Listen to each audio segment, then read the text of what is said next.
chance to hear it, so let her tell it. People on the streets say Sabrina speaks. Tune into the show, she will let you know.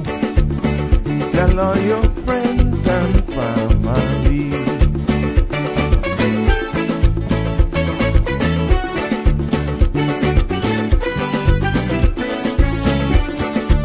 Real talk is no joke. You get the news straight up from grassroots and concerns. You need to hear with some people gone.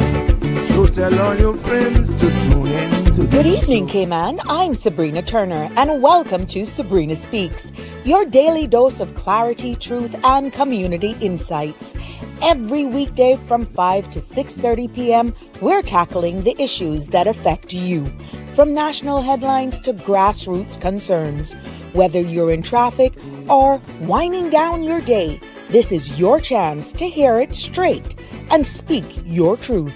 So buckle up, Cayman. We're not holding back. This is the show.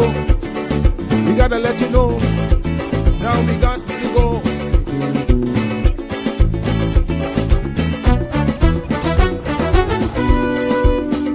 And now here's Sabrina.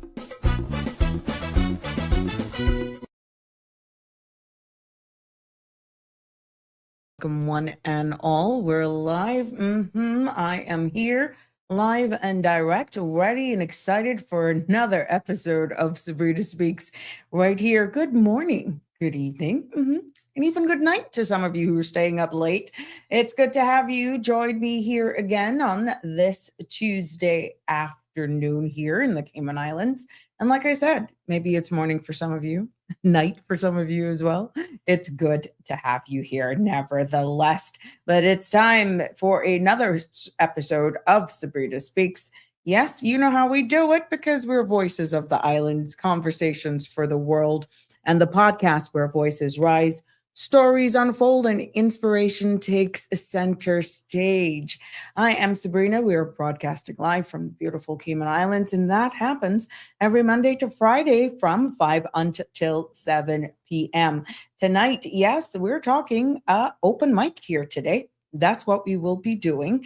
And it's that time of the year. You know, we're going to go over some headlines that we see are making news headlines. But the big thing about open mic is that it's up to you. You call in, you can give me your questions, whatever platform you're streaming us live on. By all means, put your comments live right below and we can bring it up. If there's a particular question you want to ask, I will do my best to try and answer it.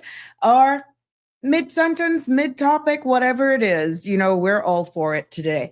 So yeah, it is the summer and we're not going to go so hard hitting, despite there being some persons reaching out to me, topical conversations based on what headlines we're seeing about the place. And if it's worth talking about in the sense where you find that it's important, of course, we're going to talk about it right here on Sabrina Speaks, because we continue to build the space, as we say it, one episode at a time. But please, please, please remember that the views expressed by callers, guests, and online commenters are their own and not those of Bridge Media Limited, its affiliates, the Sabrina Speaks Show, or the host. This program, my friends, is for general information only and not a substitute for legal, medical, financial, or professional advice. Now, all participants are reminded to speak responsibly and respectfully, and any content that is defamatory, discriminatory, unlawful, or harmful is strictly prohibited and will not be endorsed or tolerated. Now, your listener participation implies acceptance of this disclaimer, and I thank you all for joining me religiously every time we go live, and whether or not, even after we're live, a lot of you jump on and you catch up on different episodes if there's a topic or a conversation that catches your attention. And I want you to know that we appreciate you.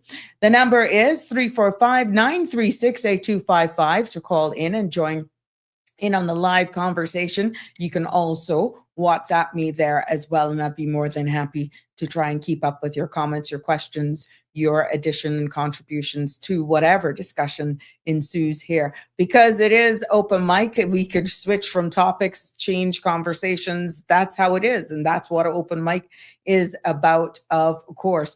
But please, Continue to make sure you like, follow, and share the page with your friends, and so that you're always notified and that you're never, ever missing an episode of Sabrina Speaks.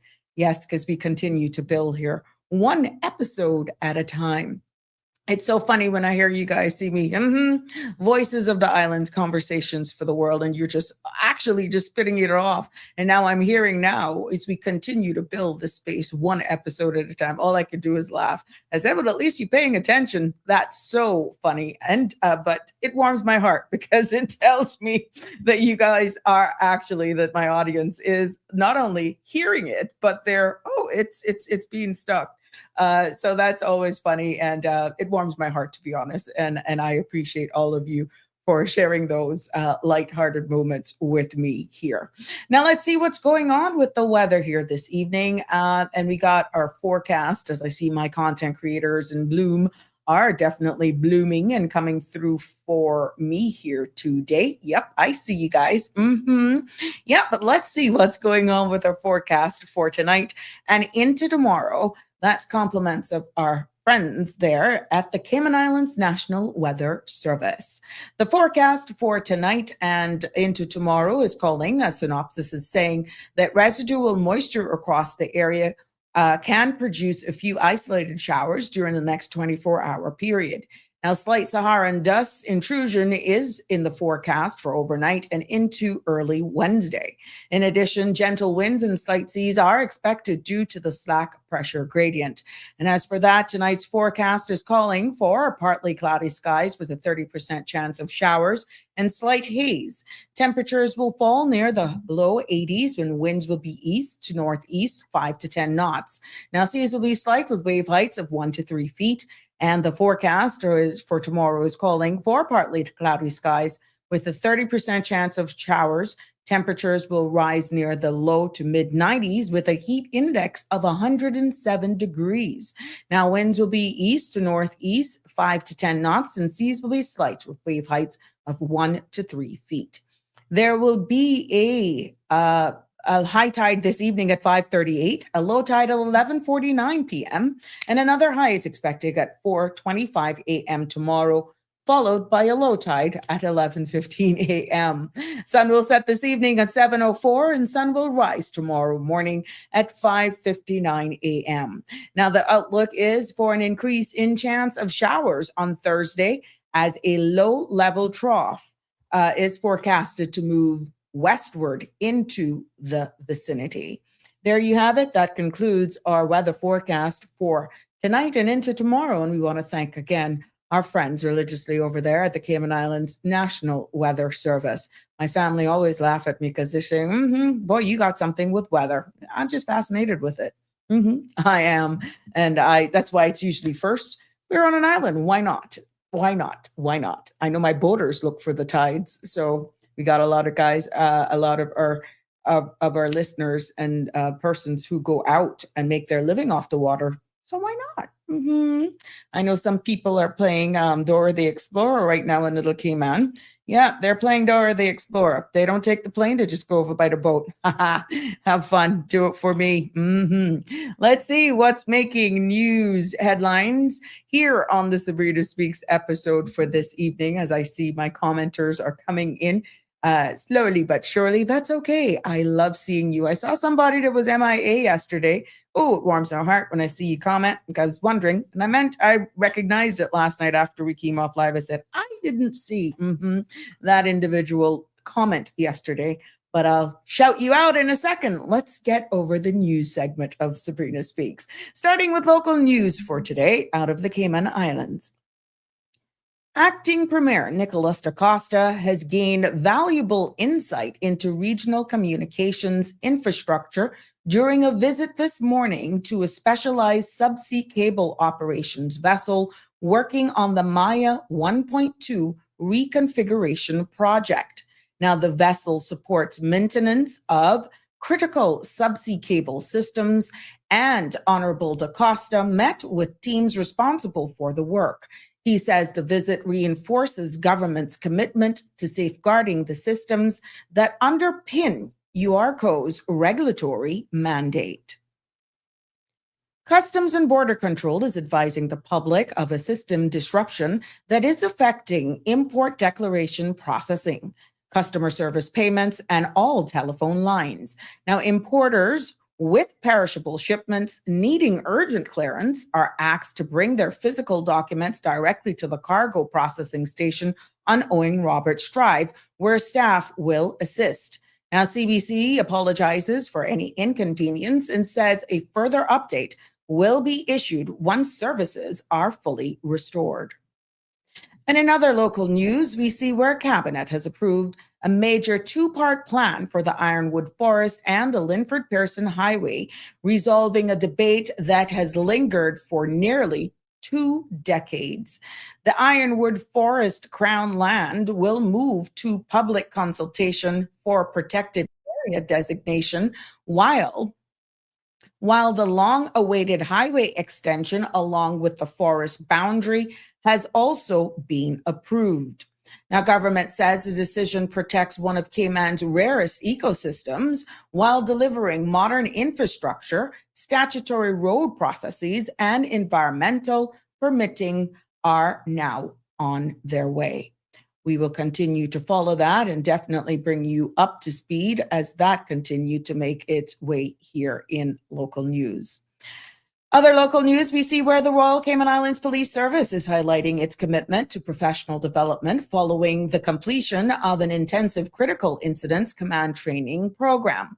Now, supervisory and senior officers took part in scenario-based exercises designed to strengthen decision-making, coordination, and leadership during high-risk emergencies.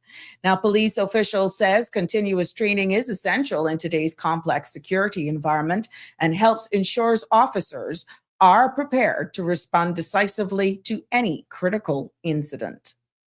As we take and focus our attention now, we put attention to what regional news has made the Sabrina Speaks segment here for today.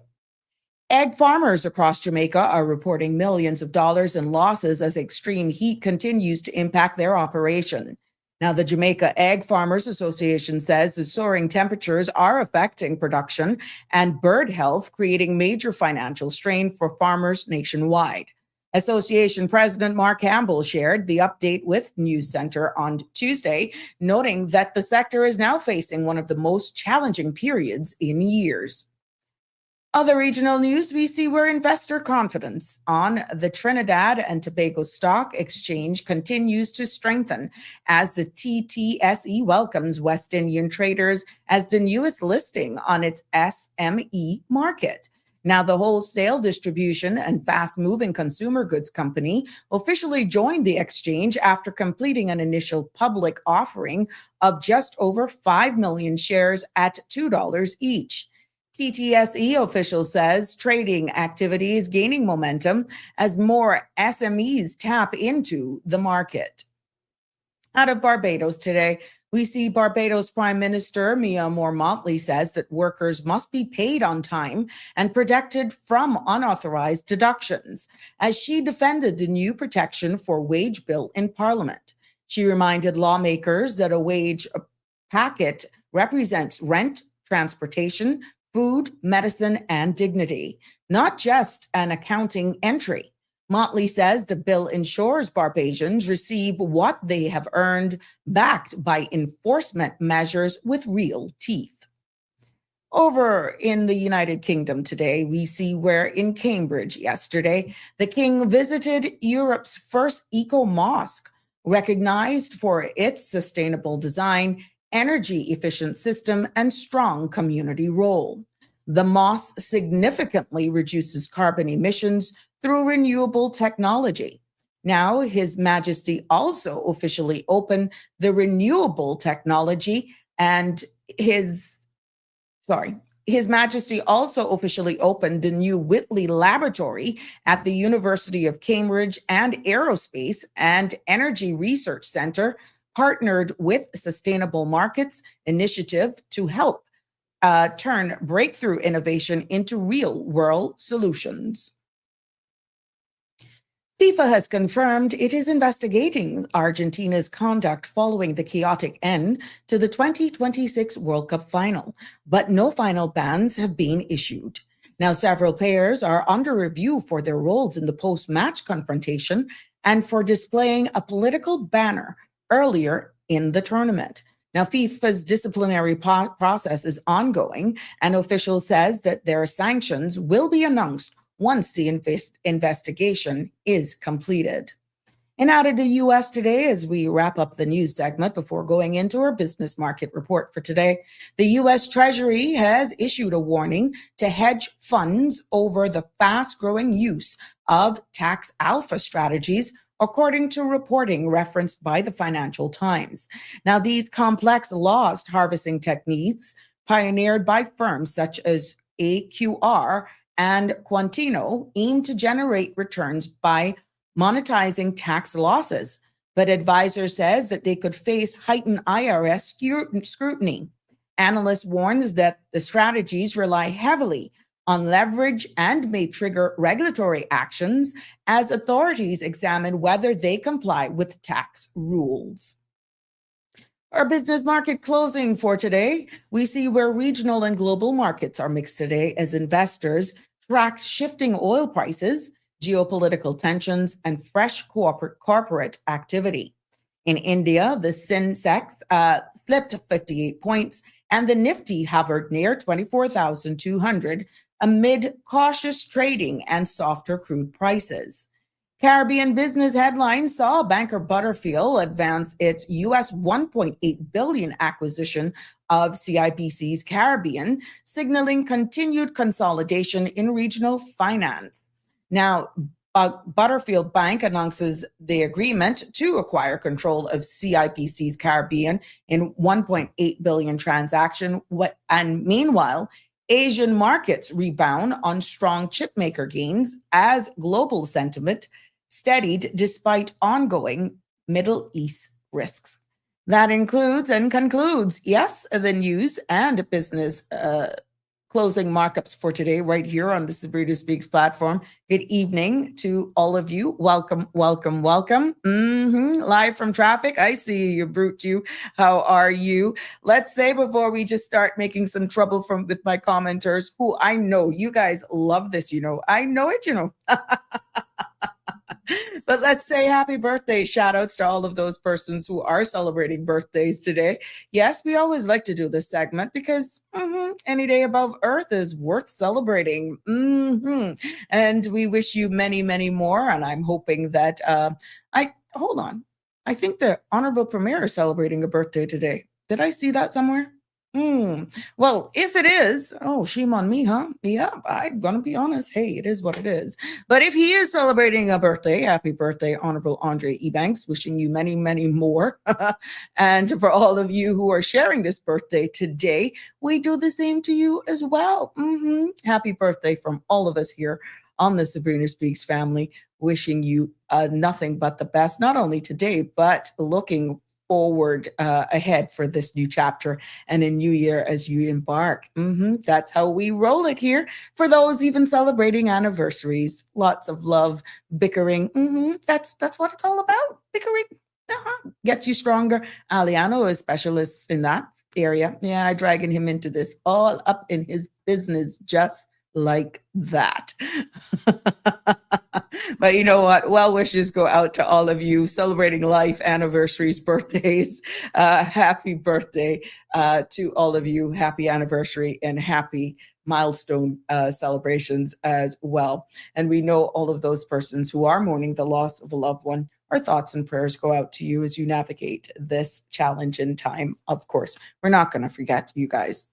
Would never. Let's see what's happening in the community. Oh, yes. I saw where the police are reminding the public in Little Cayman to take caution if they encounter any suspicious package or unusual items washed ashore. Now, officer says that these items should not be touched. They shouldn't be moved. They shouldn't be opened under any circumstances. And anyone, this is the Royal Cayman Islands Police is putting out this public advisory, anyone who finds something concerning should keep a safe distance, note the location, and call the police immediately. So residents are also asked to calmly guide others away until officers arrive.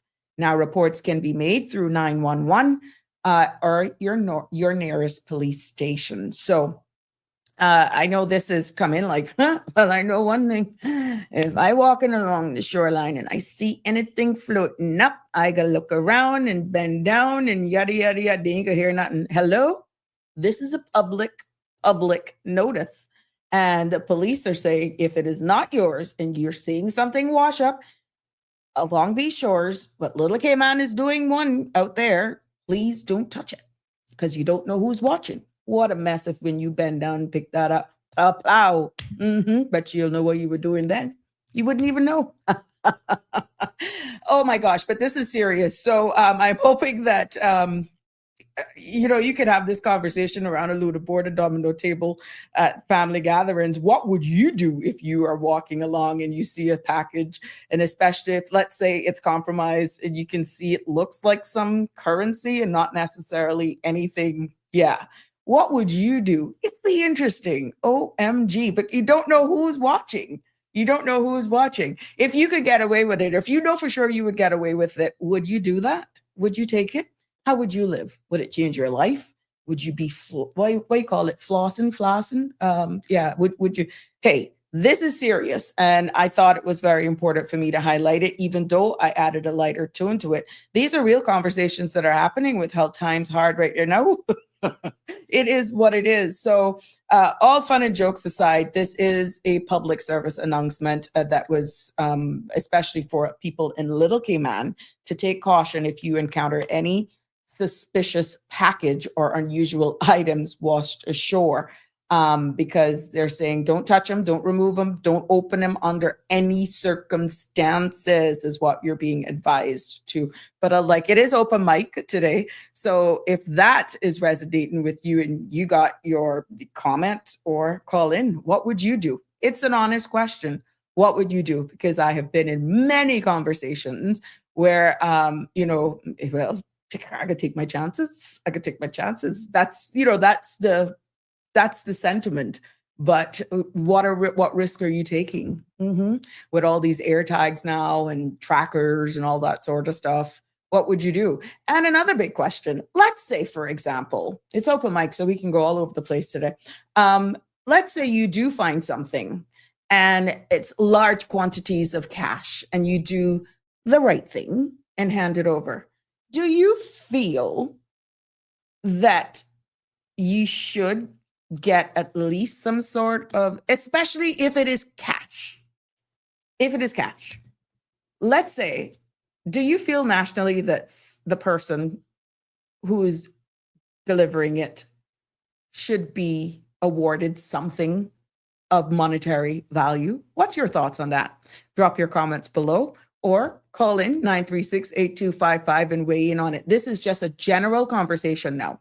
This is general. I'm putting it out there. Do you feel, because there have been some allegations that things have actually washed up and they have just bloop. And sometimes when you think it is a substance of vegetative matter or something that looks like Johnson's baby powder, that it's not that. It is actually sometimes foreign currency. These are just stories. I don't have any proof.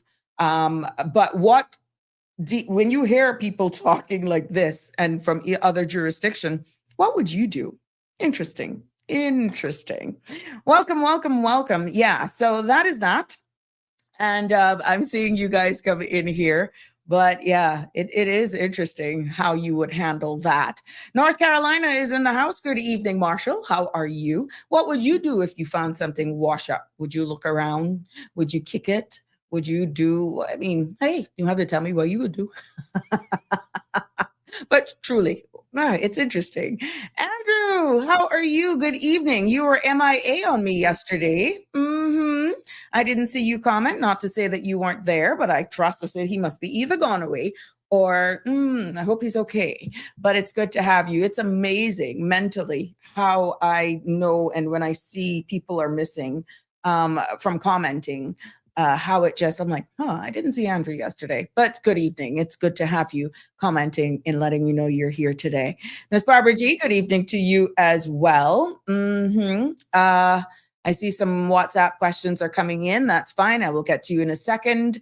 And Connie Bonnie is here as well. Bonanunas is her other name. Yes, good evening to you, content creator in Bloom. Liana is saying good evening. I was troubling you. He said he's live from traffic. Oh, thank you for having or listening to us. Annie is here as well. Good evening, Sabrina. She's saying good evening to you. You're confirming, Aliana, that it's hot. Well, my love, tomorrow is going to be forecasted of a heat index of 107 degrees. So all I can tell all of you people that are out there to just hydrate yourself as best as you can, because and look, we're just in July. We're not even at the peak. And because of this El Nino that we're going through, you see, and I did an entire segment on this cooling thing that's steering currents and control the rain and the dry areas. Remember that episode? I wonder if a lot of you are really putting it into perspective of what that episode was about, because it's living out. It is definitely proving itself. And I'm so happy with the research that I did on that. And it's coming to fruition. And we are in that really, really blue zone where we are in a dry area. I'm chuckling because I'm seeing some WhatsApps coming in. And but yeah, what we're seeing in New York the other day as well, they were having torrential rains. And if you look at where the blue and different patches that I was saying of extreme drought, less rain, and all that sort of stuff, New York would have been in the middle or furthest away from the equator. They would have been the ones that have terrible snowstorms. When it rains, it's going to be torrential, flash floods, and everything goes back to that episode that I presented here. So it's very interesting how everything is just coming through, and I'm just happy that I'm able to deliver some of these episodes, well, all episodes with you. But when you can look around now and you can see it all playing out, it gives me a bigger appreciation for just taking the time out and put it here for public awareness, so nothing takes you by surprise. Damian Henry is with us as well. Oh yes, keeping up late with us as usual. He's saying good evening all. And his quote for the day is, programming is a journey of discovery, not perfection. Every challenge you solve, every mistake you learn from, and every obstacle you can overcome strengthens your ability to think, adapt, and create. Success in programming doesn't come from knowing everything. It comes from believing that no problem is beyond your ability to figure out. Thank you, my sweet, my sweet you. Thank you, my dear, for that. And Aliano is weighing in. If I find something, RCIPS, out of luck, yo. The thing is, I can hear you actually say that, I can hear you say that. You see, but to each his own. But it's a risk you're taking. I get it. I've heard that shared quite a lot. Leandro also says, still waiting for that black bag. Well, I'm not even gonna tell you what to do. No apologies needed, my love. I just know that I didn't see you comment. I didn't see you comment, and it crossed my mind afterwards. I was doing something, and I'm like, hey, I didn't see Andrew weigh in today. Emil Michelle Teresa, hi, how are you? What time zone are you in today? Still in Australia? Or you're back into this part of the world. Marshall is weighing in on what if you found something, like the police is saying, on cash or whatever. If you find a suspicious package wash up, what would you do was the question that I threw out there. Marshall is saying, if it's money, I'm picking it up. If it's weed, I'm leaving it and moving on. Smart, my fella. Alfred Reel, yes, he's struck, my friends. Good evening, Auntie Sabrina, to everyone else. He's also saying, Auntie Sabrina, I love that.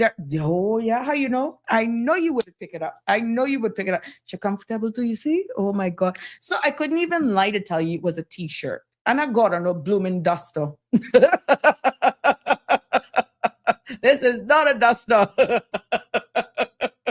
But thank you. I'll take the compliment anyhow. OMG. I thought of it. I thought of it because I said it would look like a duster. How the sleeves are. You are something else. OMG.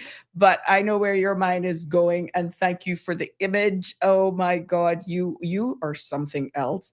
What are we going to do with you, Alfred? What are we going to do with you?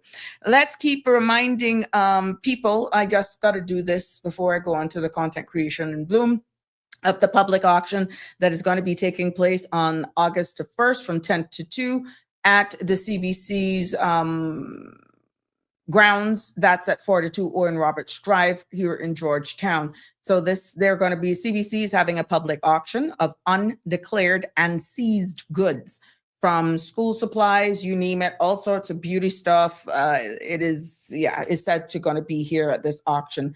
So you must come with cash or a credit card, debit card, whatever card payment that is used, and whatever goods you take away, whatever you buy, whatever you get has to be removed immediately. That is something to be reminded of. So I shared that. That's a little housekeeping there. And a reminder of the Prospect Uniform Shop. That's also going to start their opening from 1st of August. Can you imagine? We're almost looking at that. So I'm giving you guys advance notice. August 1st, August 8th, and Saturday, August 15th. All of these days are on Saturdays. And the shop is going to be open from 9 until 3. So there you have it. So set up. And if I get any more as well from any other school, I'd be more than happy to share them as well. This is the one that I'm stumbling across. So there we have it. Connie Bonnie is sharing with us her beautiful desert rose for today. There we go. Look at those beauties. Thank you so much for sharing those with me. Our content creators in Bloom, and bad boy Alfred, what he's sharing with us, fajitas today. This is what he's sharing with us today. That's his orchids of the day, his fajitas. Thank you. Oh my God, between the food and the beautiful flowers, I really hope it inspires you to go out and taste some of the delicious stuff that we have here. And Alfred makes all of us hungry. Oh my goodness gracious. And then you got our content creators in Bloom that wants us to just decorate a nice space outside.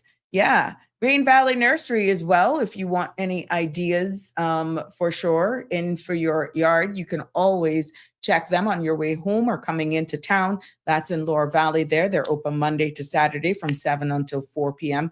Dawn will be more than happy to help you do that little space and make sure that you bring some light and laughter into your space there. What he's saying now. Okay, Alfred Real is saying, last time I remember CBC Port having an auction, I saw a coffin up for auction. I wondered what goodies are available this go round. Well, you know what?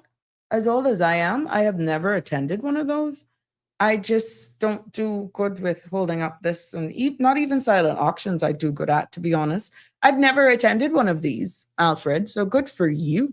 But I hear you can get some real good deals, real good bargains there. So yeah, that is happening right here in the Cayman Islands. So it is Open Mic Tuesday. I'm not going to come with anything hard hitting, but of course we can't have dead air. 345-936-8255. The number is there for you to call should you want to weigh in. I did get a question in regards to this development here. Hold on, let me pull this up for you. Where Cabinet approved this plan for the Ironwood Forest on Linford Pearson Highway. Just let me get this for you. Okay, I'm just going to go straight to the question. My question is, if government is willing to proceed with a major infrastructure project despite years of public objections, environmental concerns, and changes to the proposed route, what is the practical purpose of public consultation environmental impact assessments? Are they genuinely meant to shape decisions, or are they simply meant to justify decisions that have already been made? Very, very good question.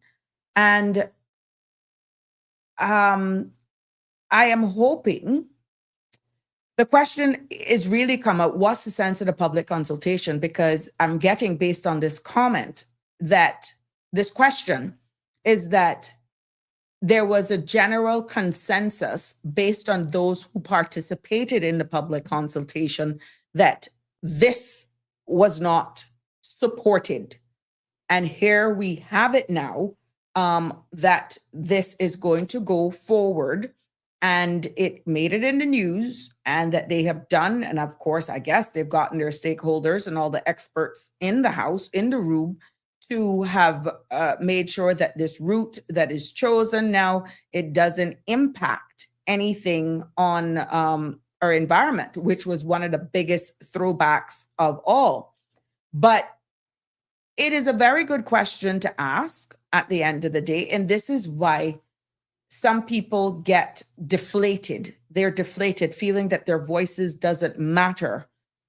And they have these public consultation, and now you're reading an article like this, as the commenter is saying, and it's still proceeding.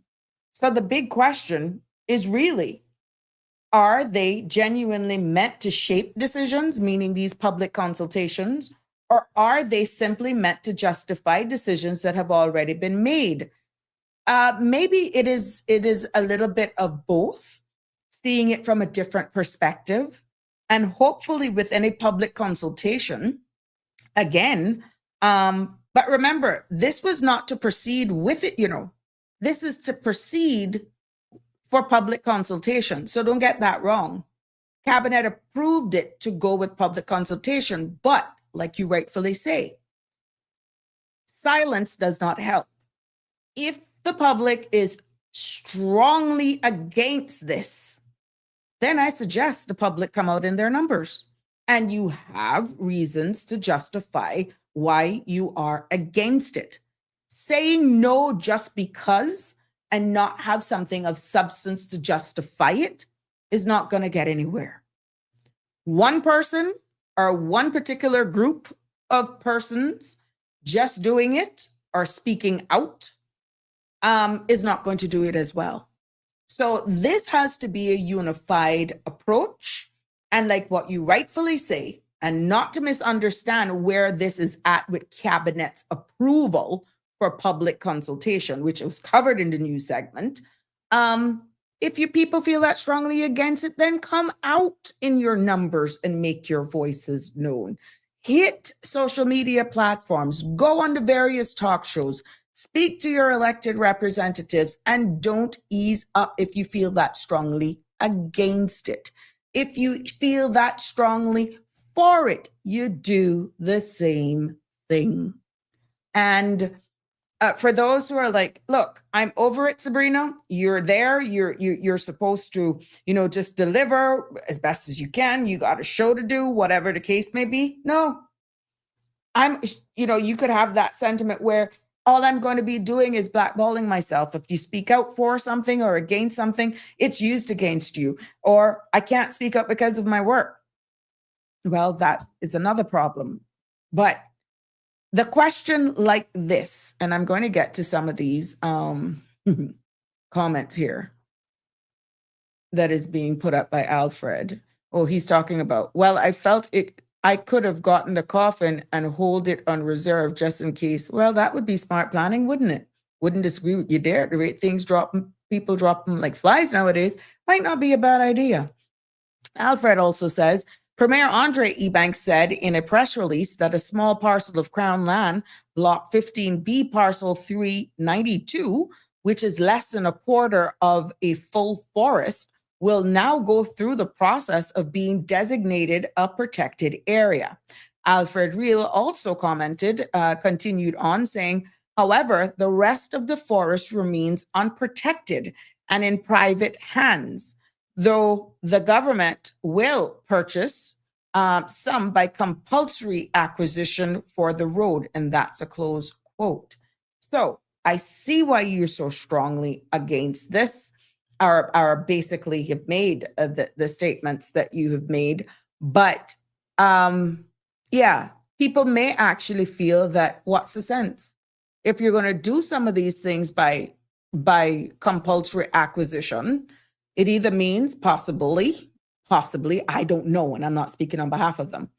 It could mean that maybe they've reached out to landowners and can't get anybody, and it has been there for this time, they can't get anybody. Or it could be a fact or similar to the red spot thing where the fisherman bay is on waterfront. That in itself is telling that either the information that they have on their hands from the experts with this Cayman Forward initiative going through. Remember that presentation that we did an entire segment on, that they brought the experts in the room at the beginning before making this decision, and based on cabinet, what was presented to them made them feel that much of satisfaction that they would support progressing this development. I don't know. Until we hear more from them, we will just have to just put your thoughts together, do your own research. And at the end of the day, you know, for almost 20 years, this has been stuck and not moving anywhere, just like Alfred has said. And, you know, how do we protect it is what you're saying, if we're really standing up and saying that we're all about sustainable development and sustainability and protecting some of our areas. And then this comes to pass. But I did pull up some information while I was going through that. And what my findings showed is one of the questions that came up. For almost 20 years, Caymanians stuck on one big question. How do we protect the ironwood forest, one of the rarest ecosystems, while also building a road corridor or growing population desperately needed? So this is where we're saying getting the balance and getting it right. Yeah. So based on this article that we're seeing, and again, weigh in on it. I'm no expert. I'm just sharing with you what's in the public's domain. The news article is on CIG government news platform.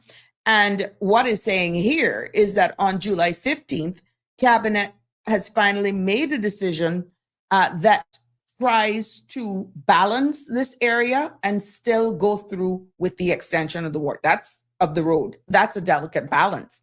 So at the end of the day, protecting the ironwood forest and extending the Linford Pearson Highway, which is the highway that would actually go through some of this very sensitive ecosystem area.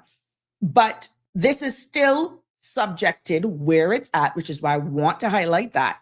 Even though Cabinet has approved a proposal to designate Crown land, and a portion of that Crown land is that labeled of the ironwood forest as a protected area. But again, my friends, this is still subjected to public consultation. I hear the other questions, don't get me wrong. What this means is that the forest isn't officially protected yet. Okay? The public will get a chance to comment on it. And if you feel that strongly, I suggest y'all get out in your numbers starting from now, because this is public knowledge. Okay? After consultation, the National Conservation Council in itself will send a final proposal back to Cabinet. This is after the consultation. And once Cabinet then signs off, the designation of the protected area then becomes official, and that's going to be done by way of a gazette. So right now, the forest part isn't officially protected yet. That's one key takeaway. But the public still has a right to weigh in on it. Now, what do we want to do? We're hearing people saying we cannot hold any more cars. Just get a better public transport system in place and stop building more roads. Stop, that's where it's going now. This extension of the Linford Pearson Highway obviously is still needed as it ties into the going east as we continue to see our population grow. So in addition to protecting portions of that Crown land that isn't protected yet, Cabinet on the 15th of July also approved the long-awaited extension of the very said highway, okay? And specifically, what they approved is a stretch between, let's get it right, between Outpost Road and Olympic Way. That is where, and that's running pretty much along the forest boundary. I'm quite sure in the coming days, we will have more dialogue on this, more presentations on it as well. I'm hoping it is in the middle of summer, but still, this is happening in real time. It's already done, but it is at a stage where your feedback is critical. And this extension is part of, remember now, the Olympic Way corridor that is improving access to Walker's Road, UCCI, John Ray High School, and also the surrounding neighborhoods. But it is important that no physical construction is what is being stated. No constructions will be done until a full environmental permits are issued. Mitigation measures are also have to be approved, and management plans are in place as well. And survey and also investigation work are already on the way, but still there's an opportunity for you to weigh in and get your feedback. Alfred Reed is saying, my central question is how much environmental impact is acceptable to solve a pressing public problem, and who gets to decide where the line is drawn? It's a combination of both. The people and the elected arm, which you've elected them to represent and make the best decisions. And this is why this caveat is in here before national and sensitive topics like stuff like this, that they do have public consultation. But deep down into where you're going, Alfred, I'm not skirting around it. Trust me. You're saying, what's the sense? Because it seems as though certain things that are already put in place means it doesn't matter what feedback you give. If they're headstrong and they're going to go with it, what's the sense of having a public consultation?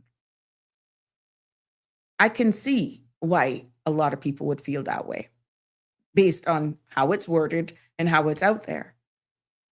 I can see that.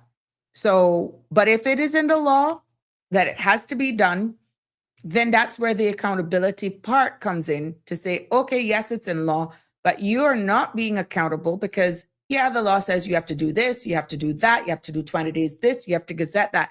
But you know, deep down in the back of your minds, no matter what is said, it's either the culture of the people, they're going to just blah, blah, blah, 9-day talk, maybe get somebody to go out or groups of people, pay them some I'm just speaking commentary, get them out there talking, pay them some money to really just blow this up and either for or against it. This is all speculative, okay?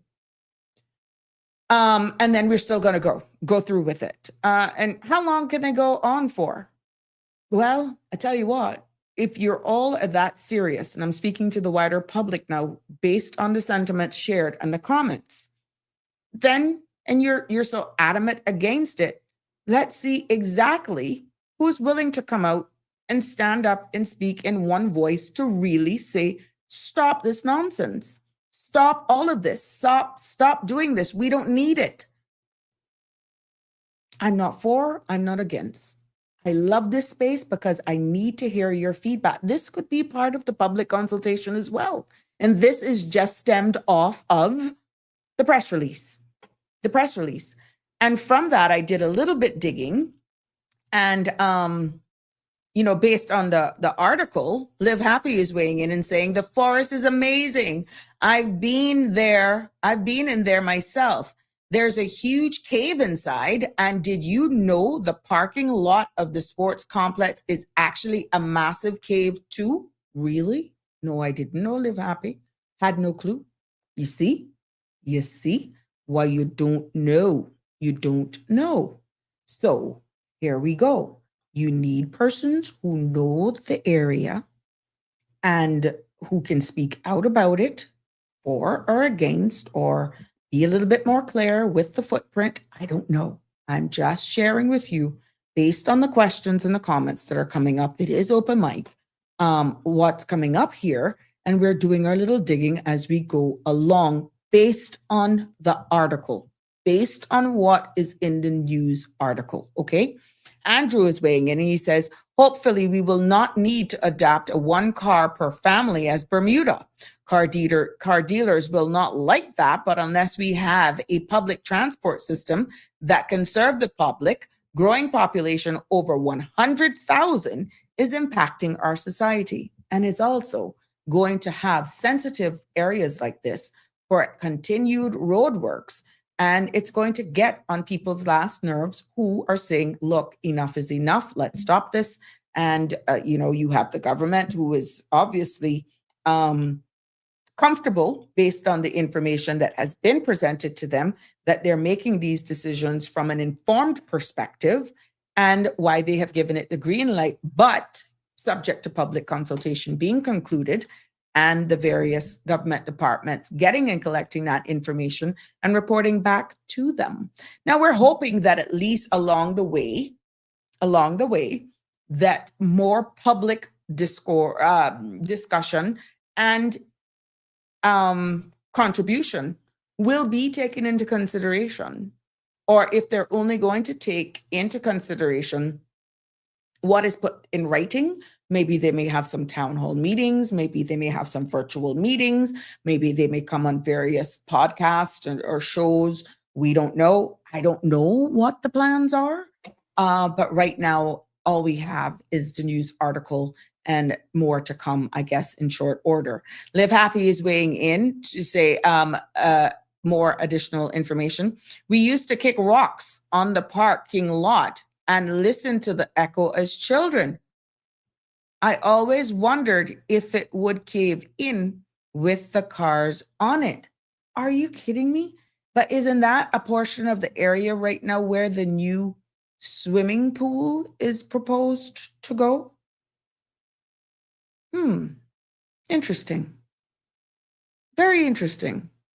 Well, I am hoping that all of those persons live happy with what you are sharing here, that are geologists in the environmental impact assessment, not only about the forest area, but the geological composition for what they're about to put within that area and what you are actually alluding to is quite interesting for the structure that is about to go down there. So I think you're onto something, Live Happy.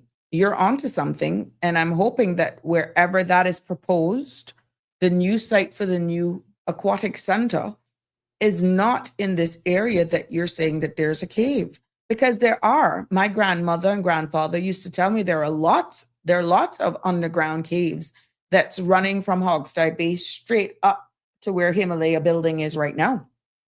Oh, yeah. And remember, in the last earthquake, it's hollow is what Live Happy is saying. There are a lot of underground caves that I raised up as a child. There's one in the front of my grandmother's yard as we speak right now, an indentation right now. And there's one that go up by Miss Carly's house, which would be in the vicinity of the Himalaya building. Elner's place, rest her soul. There's something there. There was something also, I think, in the back. You see where Georgetown Central Park is, where they have that lake that they had a whole heap of bulrush. There is a hole there that it could not fill. And I remember that as a child where Racket Club used to be, that they were saying there's a big hole up by Racket Club. This is as a child going back. Now that I'm putting it into perspective, Live Happy, that you're saying this, that is exactly what that was by Racket Club, that lake now in the middle of this Georgetown Central Park as a child. And they're saying that from those days, that was caused from all of these underground caves that are running somewhere along Georgetown. And there were a couple that went up by the building right there by the four-way crossing in the front of Adventist Church. There's something there where there's like a big boulder or something. I think there was something in that area. And remember, they had a big sinkhole in the parking lot on the opposite side of where that building is, which would be on the opposite side of the road from the Adventist Church. that a car almost went down into it when he had that earthquake. So very interesting. But hold on. Remember, in the Cayman Forward presentation and in that document, it is clearly explained that with breaking down of silos, putting together egos, finger pointing at each other, that they will bring the experts into the room earlier than later. So this is a prime example of showing an issue where there's systemic problems and not personalities, issues. And for all of the things that is coming out about this and what is about to unfold here, I'm hoping and praying that the necessary geological studies with this environmental impact assessment will be done, because what a mess. What a mess. And this is where, at the end of the day, open discussions, stories like this, many can learn from as well. And I'm hoping that the necessary precautions and testings will be done if this is in case proven to be true. Live happy. It's hollow, you say. Nobody here have ever heard of bulrush porridge. I have heard of it, but I've never had it. I've never had it, but I've heard about it. My grandmother used to talk about it a long time ago. So looking back now at the article or the press release in regards to this, the Premier is describing that this decision is having a dual purpose in the article, in the press release. And he says one of them is protecting one of Cayman's rarest ecosystem. And the second one is delivering modern, effective road infrastructure. Now, some of you may say, we're not saying we don't need it. We're not saying we don't need it. But shouldn't we now be focusing and getting a true timeline? I'm seeing it come in on what's happening with the East-West, where you're still having persons saying, look, it's just too much for us. How much more are we going to bear? And I'm understanding we're getting some comments out of West Bay as well. So in this article, I guess the comments are going to be coming out more and more now that this is dropped. But let's dissect the news article. In the article, he highlighted that there was something also unusual, because he said, the solution came from multiple government bodies that are working together instead of working around each other. Now, isn't that something positive from the Cayman Forward document? That was some of the things that was an issue, and how progress was being either slowed down, halted, or not halted completely, and no one was getting anywhere. So the mere fact that he's highlighted that the solutions came from multiple government bodies, meaning various government departments, working together instead of working around each other, holding of information, that sort of stuff. And the ministries that were involved are health, environment, and sustainability. We got planning, lands, agriculture, housing and infrastructure, education and training, and the University College of the Cayman Islands. Now, this is publicly, and I can see where his confidence is coming in with this because of the most recent release of that document. Because, even though publicly it may seem, well, that's a no-brainer. Why would you not work with other departments? This is a rare example of cross-government collaboration, but it has improved. And you're going to see more and more of this, especially when it comes on a development front, if they're going to be true and honest with the recommendations that were made in that document, which they committed that they will be putting in place. So when you look at that, for 2 decades, this particular project has actually died, has not moved, hasn't progressed. And now you have all of these various government agencies that are working together now. And here you have what they're delivering to say public consultation, but this is what we're going to do. But a bigger thing is that pool. That is where I'm going to right now. And if what that is envisioned to bring to the Cayman Islands there going to be an increased traffic in that area once that is completed and everything is finalized. Now, let's talk about a little bit about the community impact on this, because it's globally a significant ecosystem. It's not a green space alone in itself. So it's going to be interesting how this plays out. And from what we're seeing, and based on other information that was pulled up, the old George giant bromlade, yes, that is, it contains the old George giant bromlade. And that is almost the entire Caymanian population that lives here.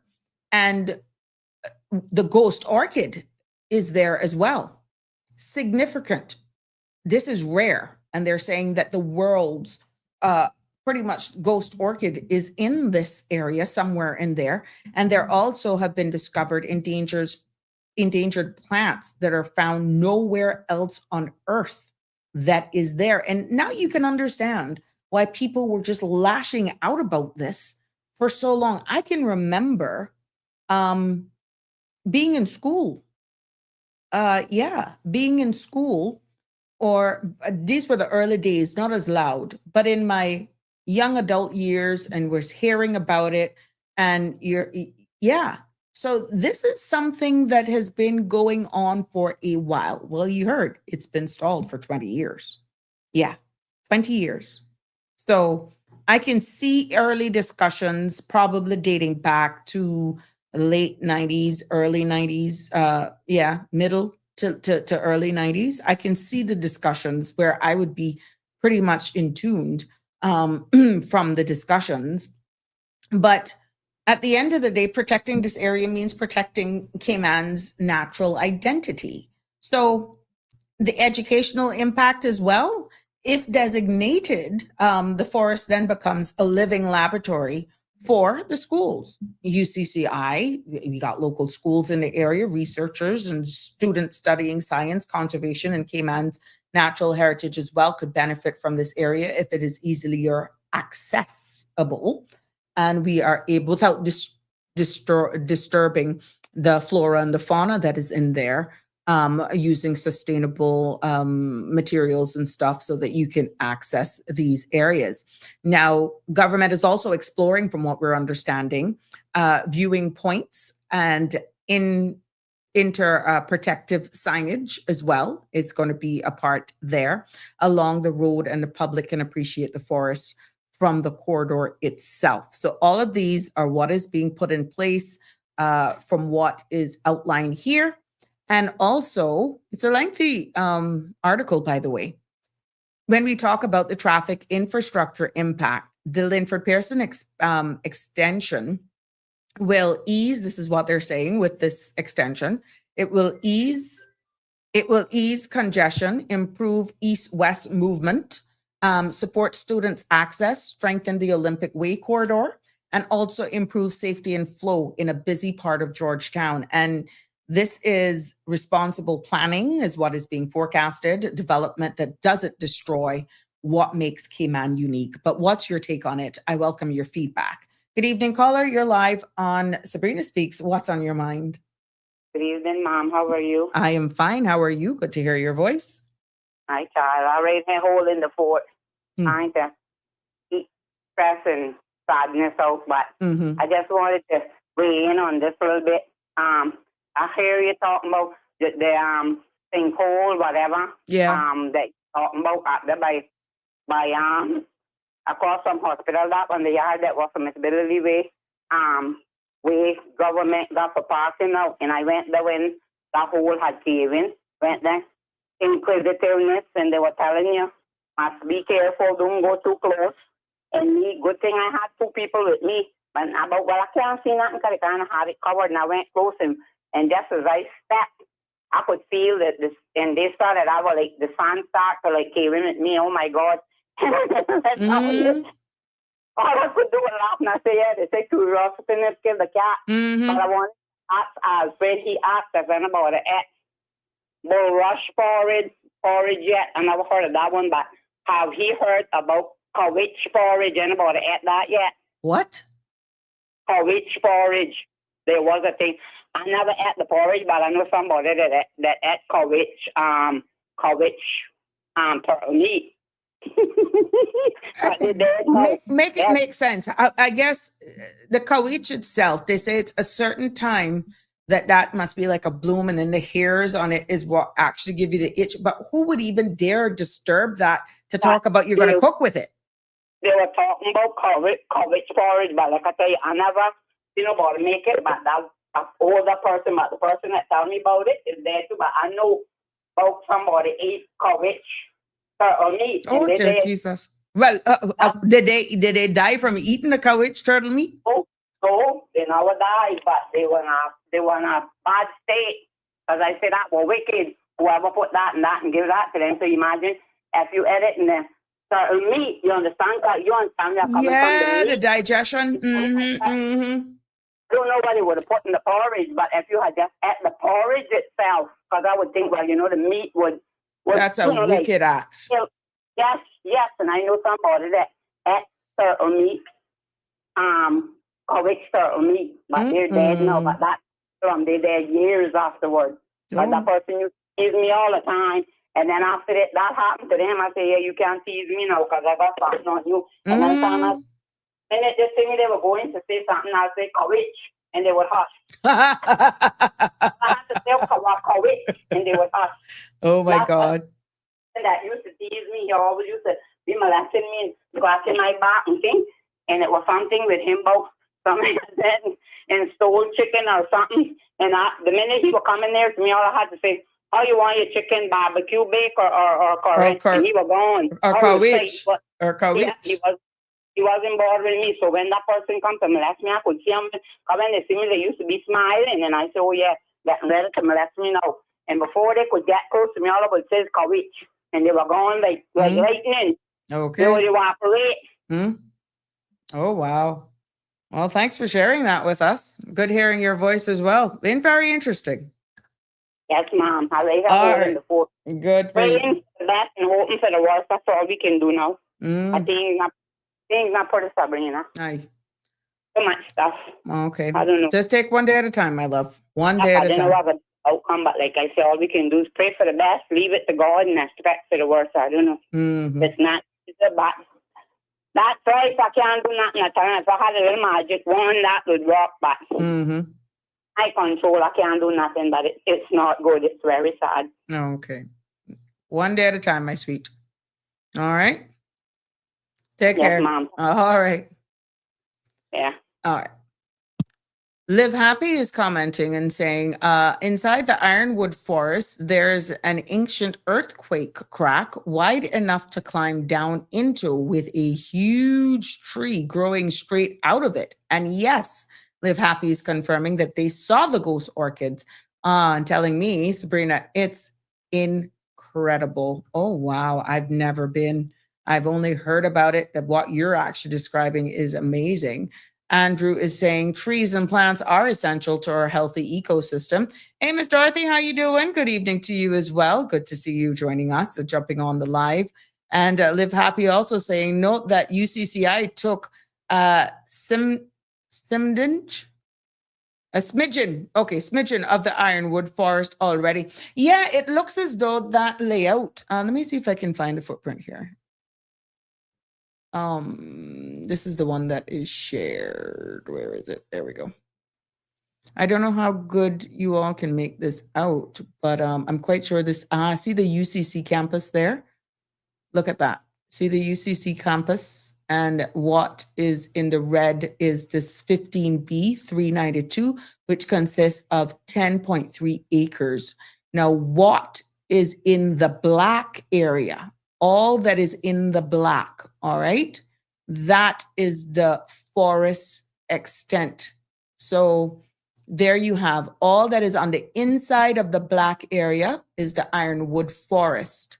And what is on the inside of the red is Crown Parcel. And that in itself consists of 10.3 acres based on what this image is showing. So this is a little fact check that I did. I pulled this up. the Ironwood Forest, it's 54 acres, the largest remaining piece of Georgetown ancient forests is what it pulled up. And it holds, as Live Happy is saying, plants that's found nowhere else on the planet. And it contains almost the entire Cayman population of Old George giant bromblade. And it holds a significant share of, again, the ghost orchids, the world's ghost orchids. The protected area proposal of 15B329 is the Crown land portion that will serve as the living laboratory for education and research. Now, when you look at the road corridor, because I pulled it up, it says of 20-year timeline. This goes back as far as 2008. It says it back in 2008, a road through the middle of the forest faced strong public opposition. And then the project itself, again, stalled as we have it here for 20 years.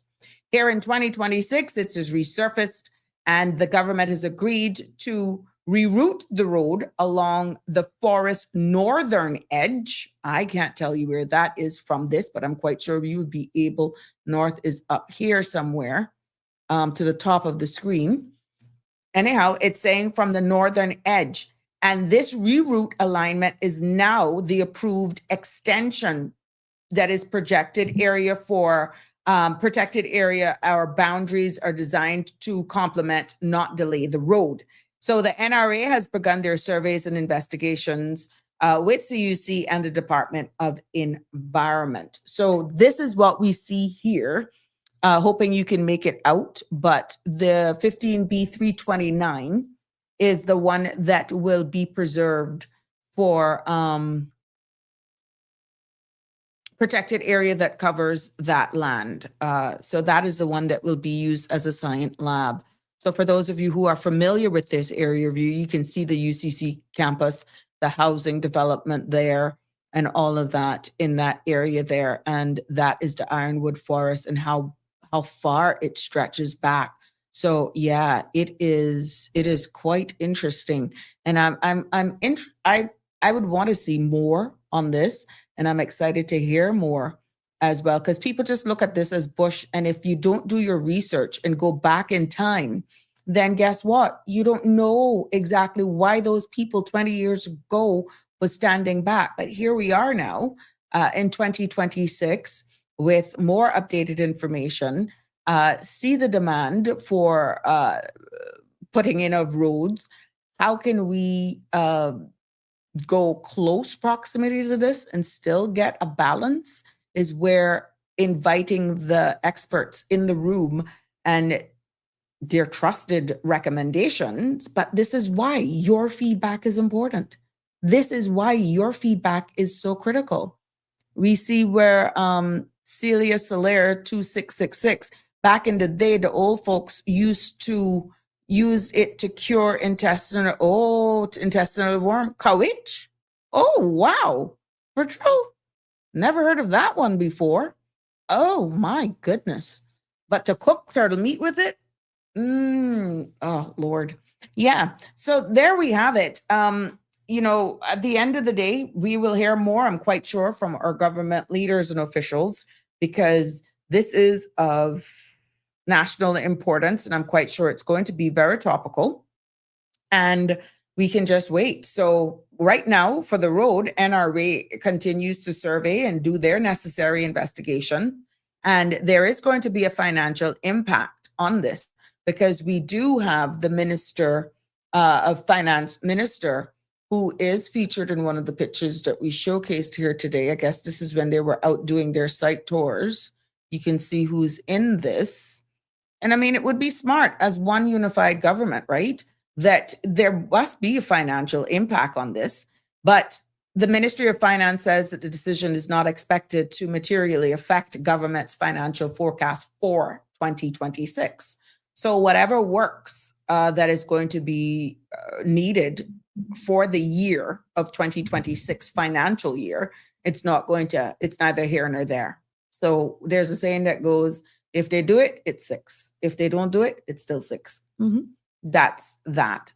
So This decision is bigger than the road. It's bigger than the forest. It's about how Cayman chooses to grow. And this is why you are actually welcome to weigh in on the public consultation. And I know that some of you are just like, it doesn't matter because they're going to probably go ahead with it anyway. So why bother? But you know what?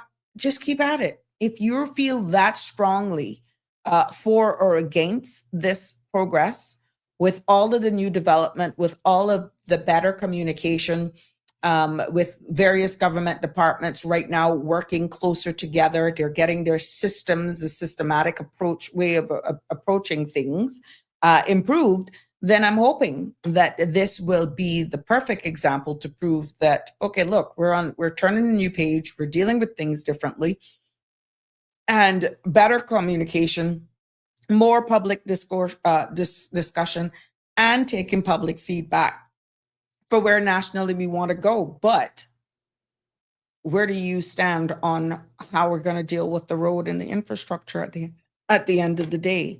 So let's see. This is obviously something that is a developing story, and of course, your feedback is always welcome. And I know a lot of you are saying it doesn't make any sense whether or not we weigh in on this. If their mind is made up, their mind is made up. What's the sense? And I would hope and pray that that's not the overall sentiment. To be honest, I would really hope that that's not the overall sentiment, because then you lose faith and trust in a system, and then it kind of makes you feel like where's democracy?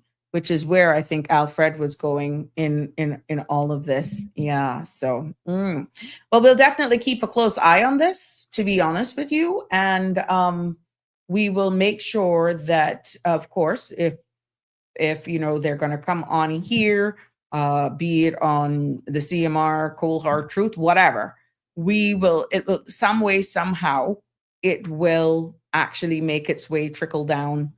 And we will share that with you. So it's going to be interesting how this continues to evolve and unfold. But the key is your public participation. Okay.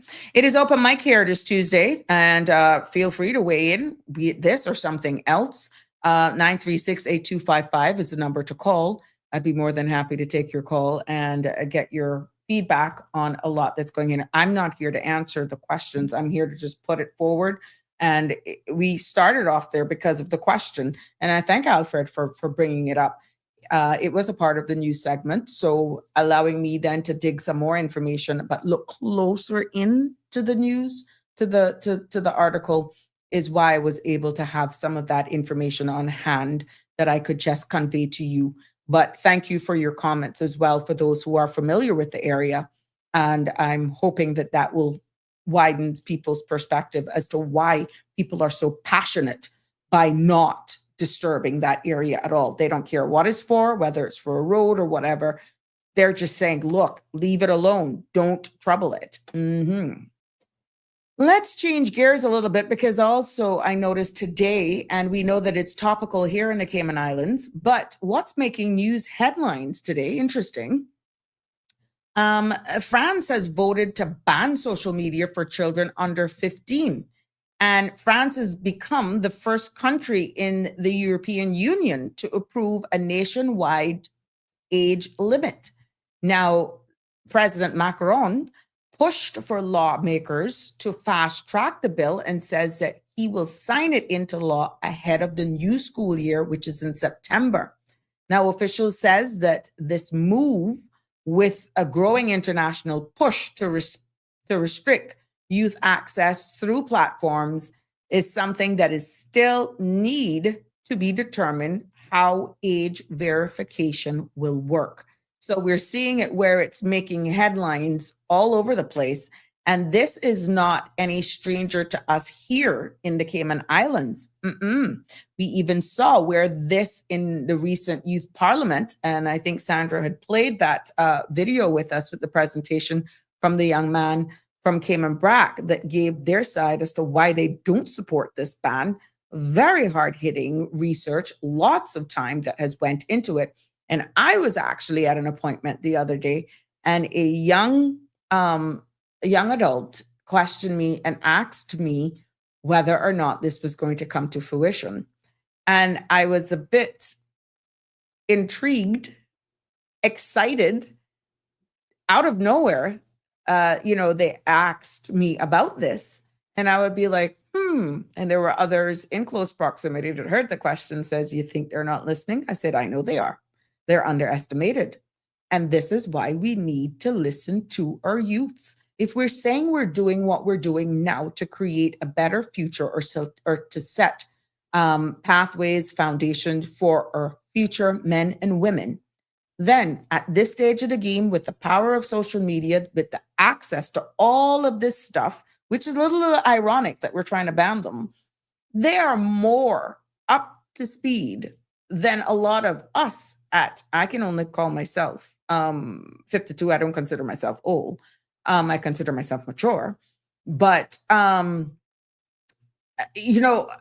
I listen to them so much more, which is why I think I hit it off with the young people.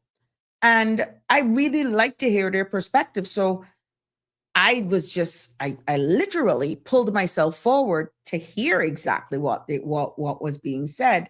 And I had to then slowly but surely break it down to say, look, this is where it's at right now in the House of Parliament, but where they're thinking not being assured of the process, I had to break it down and explain where we are here. But here we are. And these children, these young adults, they are on social media, and something like this is going to be trending, and they will probably have the discussion, well, despite what was said in our youth parliament, see, look, they're probably going to use this France model, and they made it into law. Look, at the end of the day, we are independent from, I'm not telling you that the policy advisors and those individuals who are doing the research behind this does not use other models from other jurisdictions. We even see where the United Kingdom themselves were trying to do some restrictions. But in the young man's presentation, he clearly stated, and he pointed out some facts, that the very same thing that they used to do their homework and age verification is something that how are you going to do that? Bottom line, the takeaway was there's a lot more research that has to go behind this, even if it is somewhat tailored, tempered, restricted to a degree, that it is not as quick as, oh, you banned. Because I have heard some very mature, I would even say responsible parents will be like, well, how are they going to do their research? How are you going to do it? Bella, I'll just make them go on and use my profile. And this is why, my friends, there's a segment that talks about public education, parental responsibility as well. And you have to look at it full circle and not just a outright ban. Okay.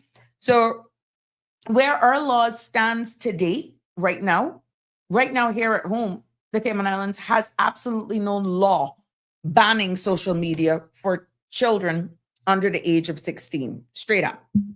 Yeah.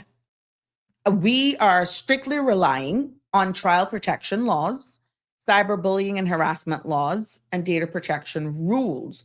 But none of these laws that we are actually relying on sets a clear age limit at this time. And what happens is that we're seeing here in the Cayman Islands that most platforms use 13 as the minimum age, but children can bypass that very easily.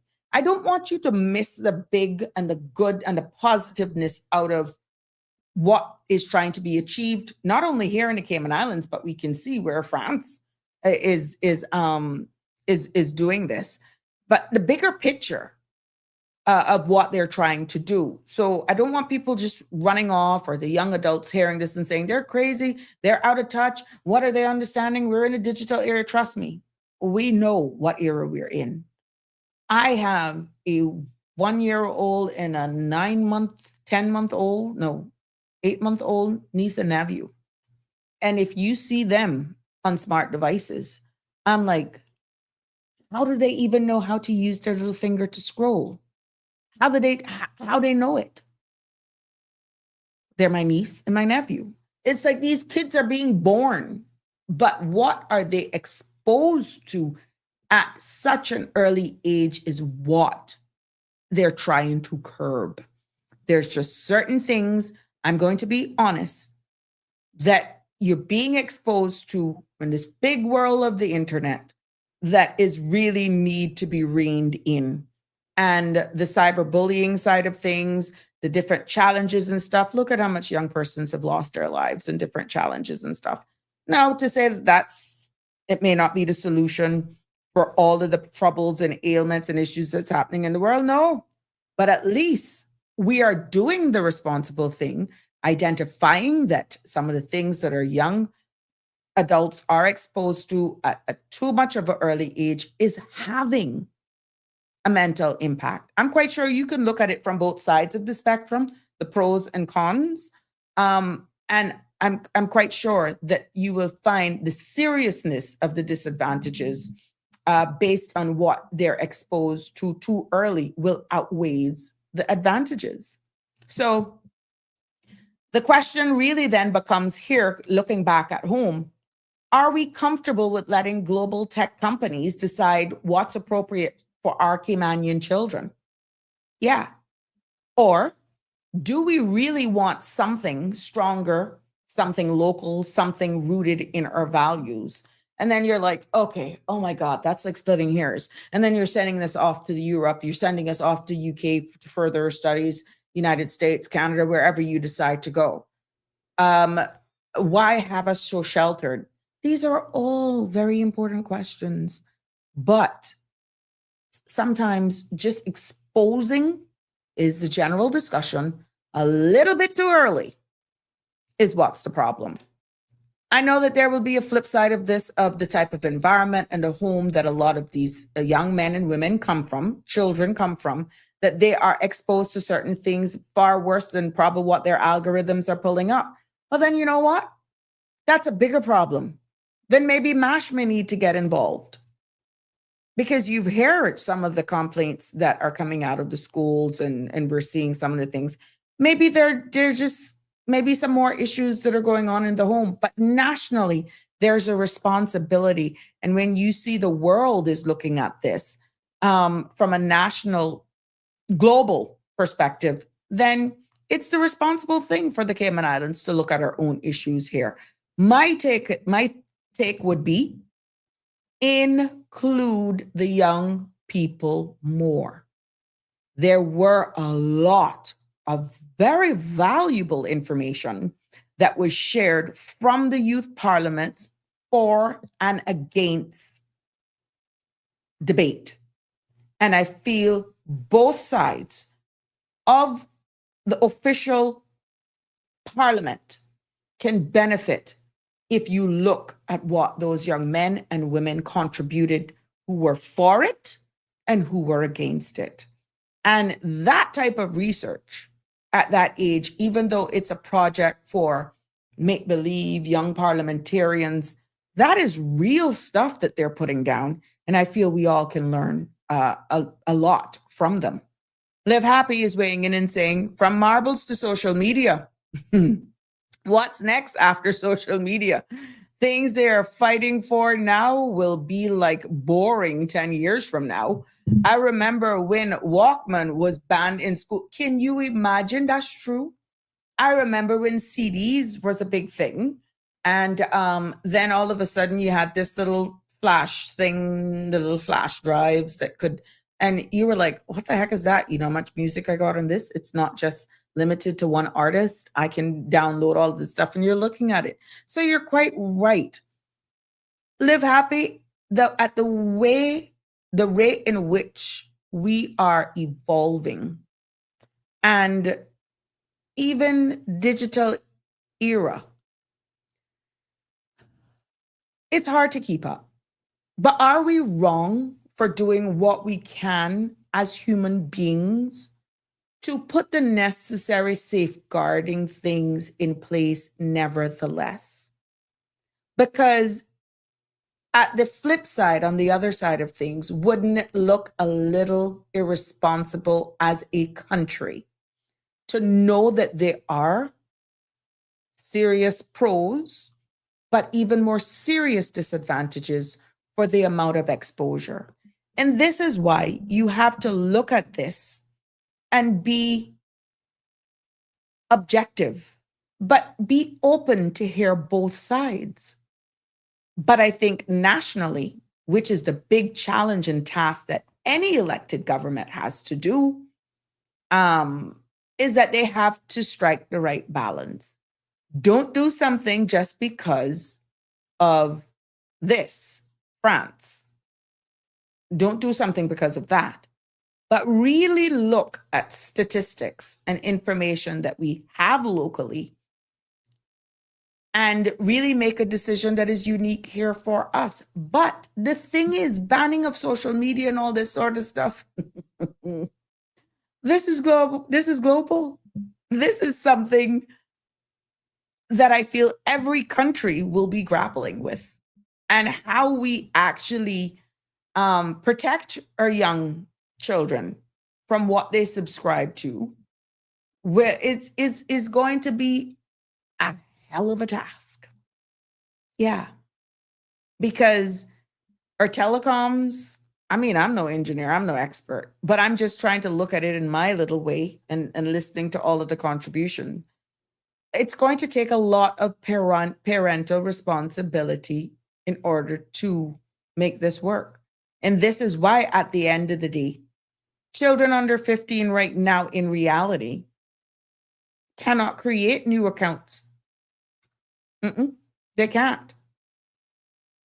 What you see in France right now with their social media ban as of July, that is today, what they did is that children under 15, so they can lie. How are you going to prove that I am really not 15? How are you going to do it, right? And existing accounts that are in that's created for under 15s must be closed by January of 2027. So what France is doing right now is that they're giving a cleanup time, telling all of those account holders of 15. Now, whether it's going to work at the end of the day, I don't know, because you don't even know who you're speaking to. Let me be straight. Let me tell you this. I don't know who Live Happy is. No, I don't. I don't know if Live Happy is a minor. I'm just using this as an example. I don't know. If Live Happy is, let's say, a minor right now, how would I know that? It is all depends on who's behind a lot of these names and profiles and all this sort of stuff, unless you're going to be using facial recognition. And then, okay, fine. I get my big brother or my big sister who is definitely over 15 to do it. And every time they log on, then they just give me the device. I'm just going far afield here. Or is it a case where the camera on your devices is always watching? So if you share it with somebody that's younger, it automatically shuts down? Hello? How are you going to manage that? I don't know. My mind just went crazy on that. But it's really, I would love to see this roll out based on what France is saying. And what they're saying is that platforms must use government-approved age verification. What does that mean? If users cannot provide that they're 15 years or older, then the accounts are shut down. Okay, fine. That's the account. But let's say you pass all of that verification. There's nothing wrong with you sharing that device with someone who's under 15. So also, what is coming out from France is that they said that they've made this move after national health agencies have reported a rise in teen depression, increased body image pressure, harmful algorithmic content, and addictive screen time patterns. And what they're saying out of France is that Macron said that social media has robbed young people of their attention. And there are other global moves as well, because Australia has a ban for under 16s. Cyprus, Turkey, France now have strict age limits. And a survey showed that 75% of Europeans support minimum ages. But enforcement is still, guess what? A challenge everywhere.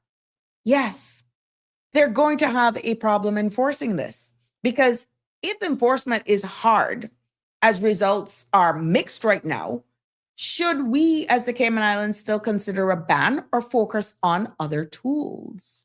Very interesting, isn't it? Live Happy is commenting and saying, I would ask them, what would they do if there was no social media? Pose that question to them the next time. The young people, what would they do? But you know what? Live Happy. Some children would not know what life is like in the Cayman Islands without a Camana Bay. Think about that. Some kids have grown up, have come into this world not knowing or would ever know what life was like in the Cayman Islands without Camana Bay. That's all they know. So it comes back to your question. I would ask them, what would they do if there was no social media? If they have born into an area where that's all they know, that's like me trying to convince somebody about some place in Georgetown and they have never left North Side. That would be like me and them having a debate over the capital of the Cayman Islands, Georgetown, and going at it hard. But they have never left North Side. How do you have that or ask that general question to kids who have only born and raised up in an era where they have social media, where they only know nightlife, going to Camana Bay?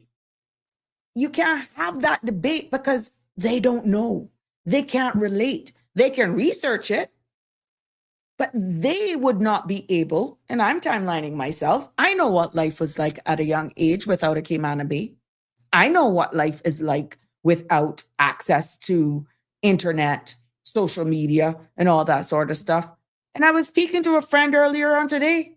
You know, I consider myself, and maybe you too, Live Happy, as the last of the hybrids. How I came up with that. As a child born in 1974, I had to think about that. Ooh, when you do that thing now, when you're doing your age on thing, it seems like it never ends. Anyhow, I digressed for a sec. As somebody being born in 1974, look at where this is now. We went to school. They were just introducing class in 1990. They were just introducing computer studies. You had to be in set 1 or set 2. Typing classes was still, let's go for it. And then we graduated. Some of us went off to university. Some stayed, made life for ourselves. And we continue to see the use of dial-up computers. We had to get into this. We had to be introduced to emails and all this sort of stuff. Fax machine was the way to go. The big old cement block phones, the flip, all of those different things. We were still at some point during my age using the rotary phone or the push button phone. And then we went to cell phones. When you look at a certain age bracket, we are the last of the hybrids where we can honestly say we've experienced what life was, that I caught the last of my grandparents' seafaring days, the slaughtering of the turtles out in town, Miss Irish shop, Mr. Willibodden, the old English shop on Waterfront. And I can now see where Bada was there, by right, Kirk Plaza.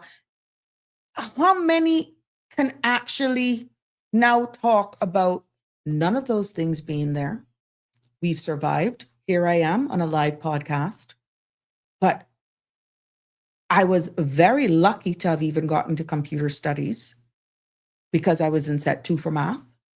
And that was where it stopped. And bless Mr. Albin's soul. He fought for me. May his soul rest in peace, because he knew I was mature and I could do it. He gave me an opportunity to get into computer studies.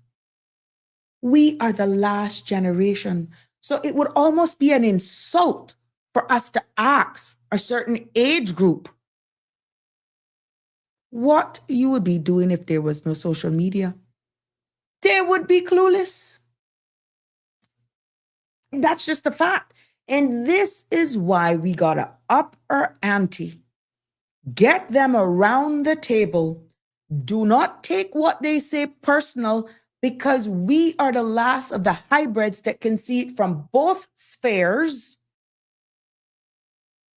Kerosene oil lamp. Yeah, I can remember those age. Only Radio Cayman is the only radio station. These kids do not even know what it was like to hear that. I can hear the jingle now in my head with Radio Cayman, with the Music Express in the night. Yeah. Can you imagine? I remember when ICCI was the other option, their radio station. That makes me sound ancient to some of these young people, even to my own children.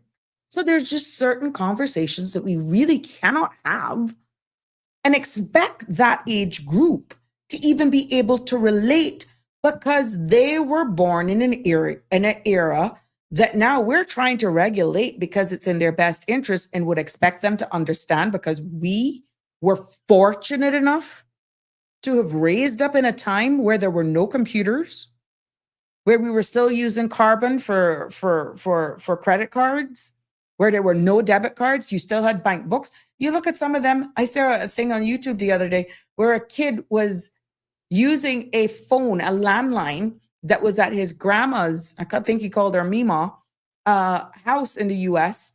And the mother said, he looked at this thing on the wall and he's like, what's that? I think he was about 13, 14. And she's saying, it's a phone. And he's like, a phone? What do you mean a phone? And she said, it's a phone. Pick it up. And he picked it up like it was something, like how I was reacting to some of these icons, fearful that would blow up. He picked up the handset off the wall. It was the push one. And he said, the mom or the adult in the background said, like, call Andrew. And what do you mean, call Andrew? Press the numbers and call Andrew. He was so confused because he had to remember, for example, Andrew's number. So they told him the number. He punched it in, like literally fearful of pressing the numbers. Well, when whoever answered the phone on the other end of the line, they're like, oh my God, it works. That's Andrew, for example. And he's asked, do you know what I'm talking to you on now? And they're like, yeah, you called me by phone. No, I'm speaking to you and it's coming out of the wall. Now, how can you really say, boy, you dumb, when that kid has grown up in a life where all they're used to is a smartphone? That was like, oh my God, this is so weird. I'm talking to my grandma out of a wall. Yeah. So it's very interesting. I'm excited to see what's going to happen, but I really feel if we want to get it balanced, if we want to get it right, the last of us hybrids who can see the best, or who have had the privilege of living in both worlds, and we're forced to learn where we're headed now, I think we need to give ourselves a round of applause for not capitulating to the fast pace of digital evolution. I don't consider myself old, but as a class of 1990, even my aunts and all of those that are 10, 15 years older than me, and I'm seeing them on social media, I'm seeing them working in their workplaces on computers and all that sort of stuff. I say we need to give ourselves some grace, because we wasn't raised up in an era where everything was electronic, and we are running our businesses, we are performing in our jobs with something that was never taught to us. We were forced to learn it. And then you have those who were being born in an era where that's all they know, but yet this is no blame. Why are they so stressed? Kind of makes you wonder. And this is by no means pointing any fingers at them. I have 2 children of my own, and I'm still trying to figure it out. Why are y'all so stressed? This is not bashing. What we could do, and this is not comparing, what we could do, juggling everything, and not getting stressed. Where have we gotten wrong? Where something not connecting? And this is why I welcome a younger person's feedback all the time, because we got to get the communication right. We are losing control. We're losing connectivity of our young men and women because of, yes, modernization, technology, and we ourselves are playing catch up.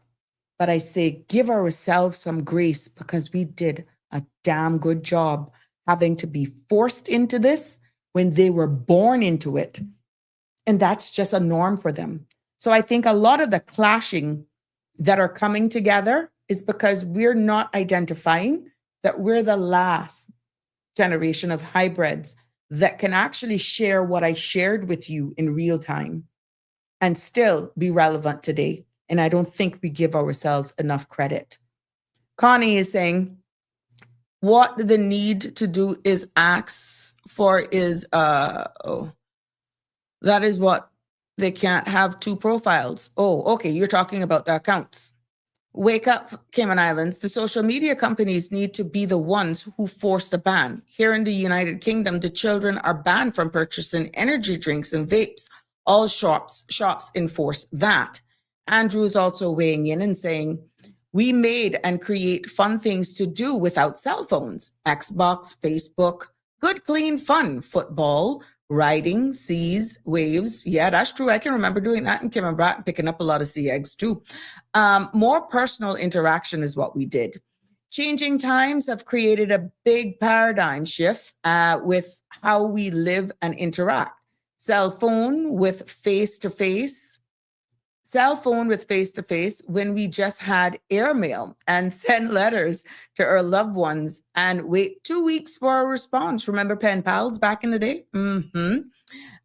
Wake up, the Cayman Islands is saying it's not really the device, it's what's on it. You are quite right. And what they're subscribing to. It's very interesting how we're going to evolve though. But to be honest with you, when you look at both sides of the coin, you can't ask somebody something if they can't relate to anything else otherwise. And it's going to take a lot of patience. It's going to take a lot of understanding. It's going to take a lot of cool heads and the ability to see from both sides. And at some point in time, there is still a level of responsibility, the right thing to do, and not just let it fall along the wayside. Because I know some may actually question me because I ask, and sometimes I even listen to my own son. I'm stressed out, yo. I just can't take this. And I'm like, talk to me. And deep down within me, when they explain to me what's going on, I'm like, but have you looked at it from this perspective? While in the back, the other engines are saying, why are you stressed though? Why should that put so much stress? Again, I can't beat him up for what he don't know. It's not until I break it down and I say, well, look from this perspective. Look at it from this angle. But then that's a willingness to hear me out from a different perspective. Not all are built the same. I still say I am blessed for having raised two young men. I am blessed, respectful, and they still hear me out, even if they want to say, scuff me every now and again. Some way, somehow, they always come around and they're like, okay, I can understand why you see it that way or why you would say it that way. But I'm still blessed with them being able to still speak to me on a level, and I still allow myself to hear them out. Mine, sometimes I feel like I can strangle them, but then I gotta say, look, you created them. You created them. Hear them out. Hear them out. Just see it from their side. But maybe not everybody has the amount of patience that I do. Andrew is weighing in and saying technology is good, but a mind is beautiful. A mind is a beautiful thing to waste. Read and learn more. But everything right now, Andrew, is at the speed of light. It's just, the thing is that I see often is that it appears as though certain age group, just how you key in like a Google search or whatever, search engine you use for certain things, that's how pretty much life should be. That's how quickly results should come. And I stand to be corrected. But it looks as though it is heavily influenced by, yes, what is seen and what is shown on public display, which most of the times it's only the good side of what people want to show you that they make public. And that's people's business, what they want out there. But a lot of it is not real either. And it's causing some unnecessary pressures, unrealistic expectations. Now, mind you, some people make millions. They become millionaires by how they understand social media and how it works. They have followers, you have influencers now and all this sort of stuff. You have that conversation with a 70-year-old, 80-year-old person. What are you talking about, influencer? Child, what do you mean? What are you talking about? What do you mean? But he's only 13. How can they be a millionaire? Well, you see on social media, and you got to break that down. But he never hit a day of work in his life. Oh, yes, he has, but it's all on the digital platform. What do you mean digital platform? Sitting in the front of the computer? Yeah. That's the speed in which we're living. And not everybody gets to that level with the amount of followers, willing to put in the type of work, dedication, or just strike it easy with even the content that people are now subscribing to and become a millionaire or create some kind of app that can make you a millionaire. Just like that, we're having more persons under 25, under 30, becoming millionaires just by the creation of apps than we've ever seen in our lifetime before. Some have never even put a foot in university or college. But because of the technical era, obviously, they're understanding the digital space. A lot of them are fast tracking what some of us have used all of our lifetime to make an income, to work for other people that we will probably never have. I'm seeing friends who have young children that are trying to say, having a hard time saying, look, focus on school because, this is what it is. And their feedback is, no, there's a possibility I could just drop out. Or, I just want this over. I want to come out and start my own business. I want to do this. I want to do that. And I was like, well, how are you going to understand the basic concept of starting your own business if you don't have the necessary qualifications to do it? No, I can do it. Good evening, caller. You're live on Sabrina Speaks with 3 minutes to go. Okay, man. Yeah, if we could go by, it would be hard to have that conversation with the generation of today because they didn't grow up when we grew up. I remember the last Father New Indian, and it was in Kirk Market, the Kirk parking lot there, where the old CIBC parkers, CIBC building it. Yeah. And it's like, I remember where Marner's Cove was up at Prospect there, at being able to get from there down into Georgetown within less than 15 minutes. Right. Those are the things you remember, and you have the memories of them. And every year I go by and I have CDs of Ivan. I have photos on CDs, and I go by and I look at the places that were damaged Full Island was, and now I look at what is there. And the change is so different. But yeah, we grew up with rotary phones, and it was a good thing. You waited for Radio Cayman so that things to come on on Saturday night, and you were happy it went till 12 o'clock. And then, you listened to Radio RJR, and you were all on your porch, and your fans were going, and you were happy. And, it was a different era, and one that I was blessed to be able to live and see the changes and see where we've come. But the internet can be a wonderful thing, but it can be a dangerous, horrible place. So I don't know how they're going to police it, but I'm just going to end with this. I have another video I'm going to send you about Cuba. And I'll call Friday if I'm around. talk about it if you have an open mind. No, what we're going to do for the remainder of the time, unless I have guests, we will have, I honestly just prepare talking notes anyhow, because I have to have content for 2 hours. But at any point in time, even if it's labeled a specific topic, I'm using the next 2 weeks pretty much as open mic. I'll stop mid show. I know some people are saying, well, I'm tuning in to hear about this. Why would you do that? So, but I have to have content. And if no one calls in, I have to have something to talk about. So I'll always have something to talk about unless somebody calls in. Good. Yeah, we have to keep the flow going. Correct. But it shows us the countryside of Cuba, which is Baracoa, the other end of Cuba. And he has a perfect, Cuban is so educated that it makes some people look, I don't know what. This gentleman is very educated. I think his name is Steve, and he speaks proper English. And he's carrying him, and he's going through Baracoa. Baracoa was the first place Columbus landed on Cuba. And some words to this effect was, this is the most beautiful place I have ever seen. And I'll send you that video, but we have to do more, because there is an urgent need. A humanitarian crisis is unfolding in Cuba, and it's going to be a famine, because they have nothing. And when you see the lush greenery in the countryside, Cuba has such fertile land that it could fuel agriculture, feed us in the Caribbean, and feed the world. And it is sad to see how our people are suffering. And I want people to see that video. Because he is such an amazing, he's an American living in Spain with a Venezuelan girlfriend.